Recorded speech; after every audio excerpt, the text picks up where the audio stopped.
This is VOA News. I'm Joe Ramsey.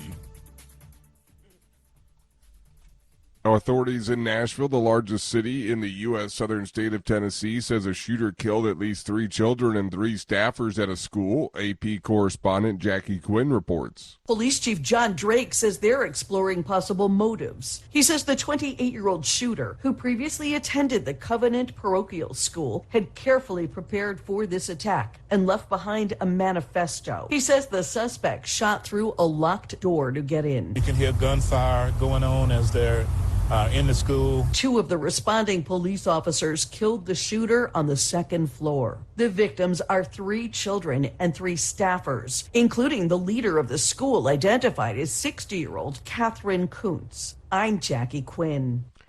Protesters lit fires in the streets and water cannons were called in to disperse the crowds as demonstrations were held in Tel Aviv on Monday.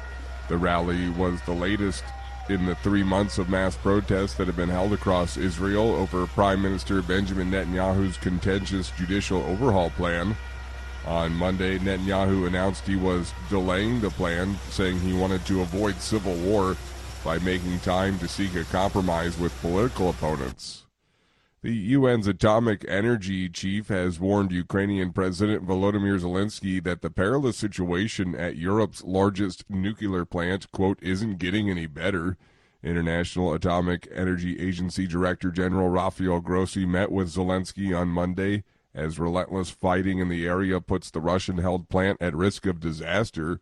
Grossi said the situation at the plant remains tense because of the heavy military presence around it and a recent blackout that recently hit the facility. This is VOA News.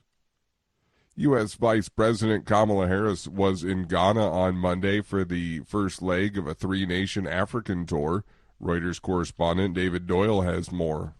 The U.S. Vice President's week-long visit to Africa is the latest by a string of senior officials as Washington seeks to counter growing Chinese and Russian influence on the continent. We support Ghana's engagement with the IMF. Harris, who will also visit Tanzania and Zambia, said the United States would continue to push for all bilateral creditors to provide meaningful debt reduction for countries that need it. That includes Ghana, which defaulted on most of its $29 billion of external debt last year as interest payments and inflation soared. Reuters correspondent David Doyle.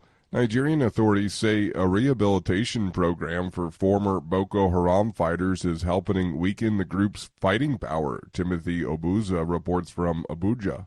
Who will be the good ambassadors of this very facility? Some 590 former Boko Haram fighters during a graduation ceremony Saturday at the De-Radicalization, Rehabilitation and Reintegration DRR camp in northern Gombe State. They are the latest batch of voluntary defectors from the sect to undergo the 6-month rehabilitation program. Nigerian authorities started the Safe Exit program in July 2016 as a strategy to degrade the fighting power of terror groups like Boko Haram. Timothy Obiezu for VOA News, Abuja, Nigeria. Prince Harry is in court for a privacy suit against a tabloid. AP correspondent Charles de Ledesma reports. Harry's in at the High Court in London as the lawyer for a group of British tabloids prepares to ask a judge to toss out lawsuits by the Prince, Elton John and several other celebrities who allege phone tapping and other invasions of privacy. The hearing's one of several lawsuits Harry, also known as the Duke of Sussex, has brought against the media. This one's expected to last 4 days. Harry's presence at the court is a sign of the importance he places on the case. The high-profile individuals are seeking damages for misuse of private information against associated newspapers. Charles de Ledesma, London. The man suing American actress Gwyneth Paltrow over a Utah skiing collision has testified that he was rammed into from behind and sent absolutely flying. Retired optometrist Terry Sanderson said Monday the collision with Paltrow was a serious smack. He also said the 2016 crash left him with life-altering injuries. I'm Joe Ramsey.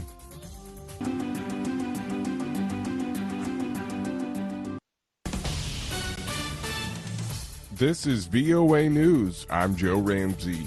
U.S. President Joe Biden on Tuesday made his most explicit public comment yet about Israel's controversial judicial reform plan. Details from VOA's chief national correspondent Steve Herman in Washington. President Biden replied to a reporter that he hopes Israeli Prime Minister Benjamin Netanyahu abandons his proposed judicial overhaul, which would allow lawmakers to override Supreme Court decisions. Minutes later, Netanyahu posted on Twitter that Israel, as a sovereign country, would not make decisions based on pressures from abroad, including from the best of friends. Biden spoke to Netanyahu 2 days ago to express concern about the judicial overhaul that has plunged the prime minister's governing coalition into chaos. Steve Herman, VOA News, Washington.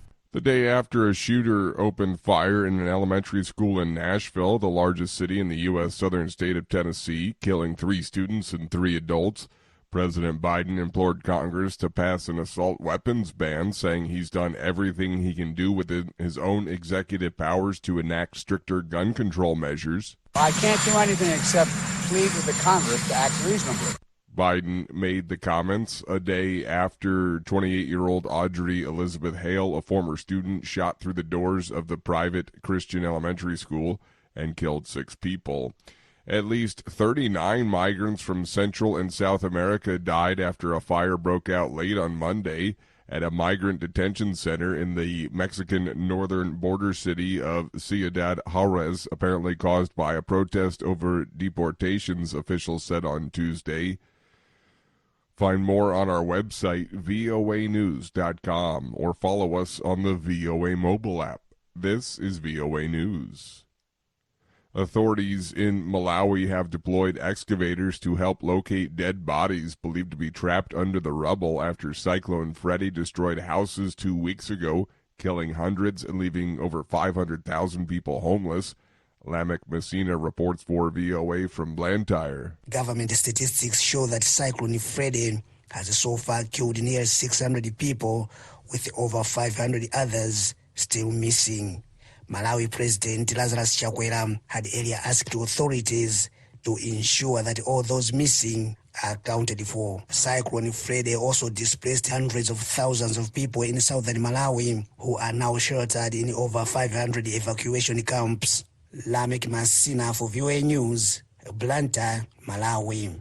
Kenyan President William Ruto vowed on Tuesday to protect his citizens amid the ongoing government protests, which have seen many lose their homes and businesses in the aftermath, while opposition leader Raila Odinga said he will continue on with demonstrations. Reuters correspondent Olivia Zolina reports. Kenyan President William Ruto on Tuesday said criminals would be held to account after a second week of protests against his government and the rising cost of living. Those involved in criminal activity, including the invasions, will be brought to book. Human rights groups called for calm amid the protests. They are being led by opposition leader Raila Odinga, who has called for rallies every Monday and Thursday to pressure Ruto's government into action. On Monday, police fired tear gas and water cannons at stone-throwing Odinga supporters. Reuters correspondent Olivia Zolina. Protesters in France threw stones and projectiles at riot police at a Paris pension reform protest turned tense on Tuesday, with officers firing gas to disperse the crowd. The Paris march, led by unions, had largely been peaceful in the beginning, but some protesters dressed in black clothing smashed the front windows of a store and started a garbage fire on the street. Tens of thousands marched in the streets of the French capital on Tuesday to denounce President Emmanuel Macron's push to raise the retirement age by 2 years to 64, which passed in parliament without a vote. Belarus on Tuesday confirmed it will host Russian tactical nuclear weapons, saying the decision was a response to years of Western pressure, including sanctions, and what it said was a military buildup by NATO member states near its borders. The statement from the foreign ministry was the government's first since Russian President Vladimir Putin said on Saturday Moscow will deploy tactical nuclear weapons in Belarus. I'm Joe Ramsey.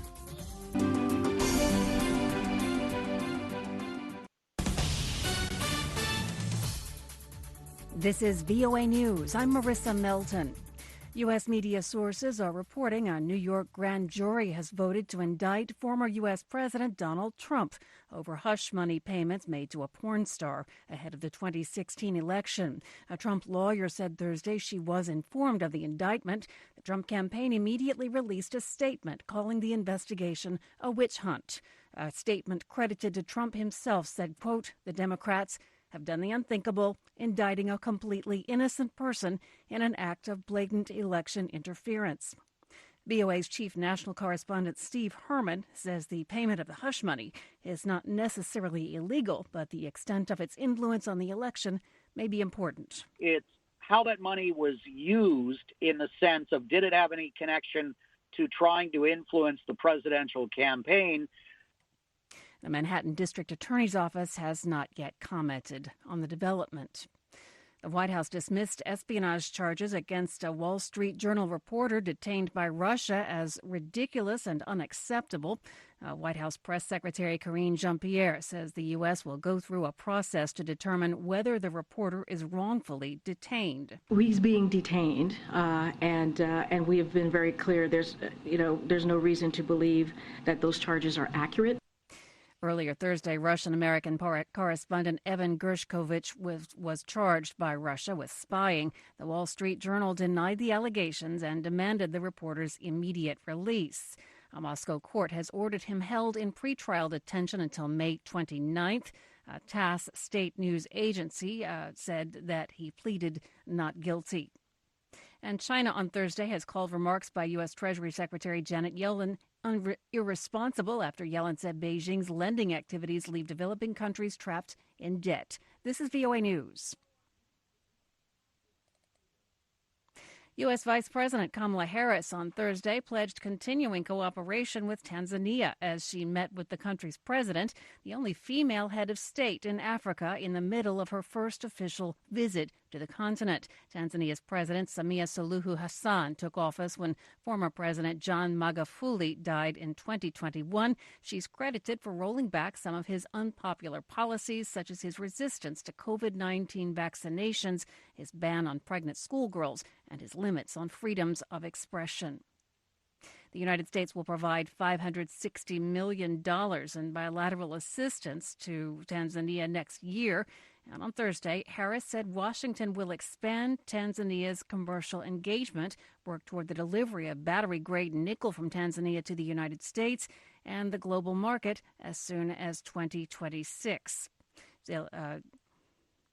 It will also expand affordable broadband and cooperate in areas including democratic development, biodiversity, women's empowerment, and health projects. The founder of FTX cryptocurrency exchange, Sam Bankman-Fried, pleaded not guilty on Thursday to new U.S. charges of conspiring to violate campaign finance laws and bribe Chinese authorities. Reuters' Alex Cohen has more.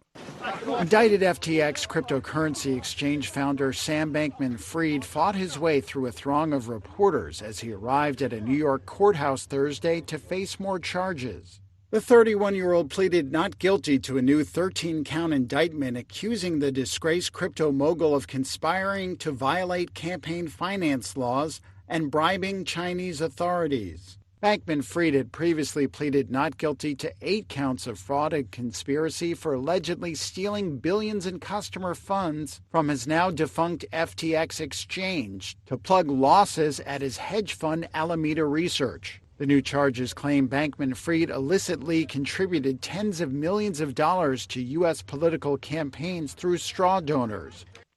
That's Reuters' Alex Cohen reporting. Ukraine said Thursday that Russian forces had made some gains inside the eastern battlefield city of Bakhmut, but at a heavy price in lives lost that has blunted Moscow's offensive as Kyiv prepares a counterstrike of its own. Drone footage shared on social media, said to have been recorded on Tuesday, shows smoke billowing from buildings. The small mining city has been the site of the bloodiest infantry battle in Europe since World War II. You can find more on this and all the stories we're covering at our website, voanews.com. I'm Marissa Melton, VOA News.